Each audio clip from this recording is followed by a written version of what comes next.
রাজধানীর ঐতিহ্যবাহী ৭টি কলেজকে বিলুপ্ত করে বিশ্ববিদ্যালয় করা হলে সংকট বাড়তে পারে বলে মনে করছেন শিক্ষা গবেষকরা। শিক্ষার্থীদের একটি অংশ চাচ্ছেন কলেজগুলোর স্বকীয়তা বজায় রেখে বিশ্ববিদ্যালয় হোক, আরেকটি অংশ বলছে একটি বিশ্ববিদ্যালয় হোক। কর্তৃপক্ষ অবশ্য বলছে সবার মতামত নিয়েই চূড়ান্ত সিদ্ধান্ত নেওয়া হবে। ৭ কলেজ নিয়ে ঢাকা সেন্ট্রাল ইউনিভার্সিটি গঠনের জন্য সম্প্রতি একটি খসড়া অধ্যাদেশ প্রকাশ করে শিক্ষা মন্ত্রণালয়। খসড়া প্রস্তাবে বলা হয় ৭টি কলেজকে ৪টি স্কুলে ভাগ করা হবে।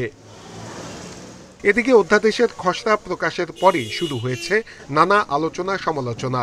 শিক্ষার্থীদের একটি অংশ বলছেন ছাত্রীদের অনেকেই সহশিক্ষা কার্যক্রমে স্বাচ্ছন্দ্য বোধ না করায় শুধুমাত্র বিশেষায়িত ছাত্রীদের কলেজে ভর্তি হয়েছে, তাদের সেই সুযোগ বন্ধ হয়ে যাবে। তো এশিয়া মহাদেশের সবথেকে বড় একটা মহিলা কলেজ মনে হয়, আমি বিশেষ করে ইডেন মহিলা কলেজ। তো সেই কলেজে প্রথম কথা হচ্ছে সহশিক্ষাটা আমার কাছে অযৌক্তিক মনে হচ্ছে। শিক্ষার্থীদের আরেকটি অংশ বলছে অধ্যাদেশ অনুযায়ী বিশ্ববিদ্যালয় করতে হবে। যে স্বতন্ত্রতা বজায় রেখে যখন বিশ্ববিদ্যালয় আছে তাদের দেখবেন সংখ্যা খুবই কম, ঠিক আছে।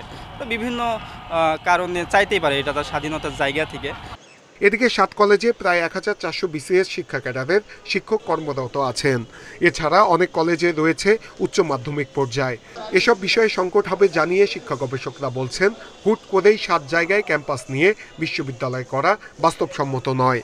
অর্গানোগ্রামের মধ্য থেকে কিভাবে তাদের বিষয়ে নিজস্বতাটাকে বজায় রাখা যায় এবং বজায় রেখে এই কলেজগুলোকে পরিচালনা করা যায়, সেই কলেজগুলোকে নিশ্চয়ই তখন কলেজ হিসেবে তো ট্রিট হবেন না, একটা ইউনিভার্সিটির আন্ডারেই হয়তো তাদেরকে সে ইউনিভার্সিটি হিসেবে ট্রিট হবে।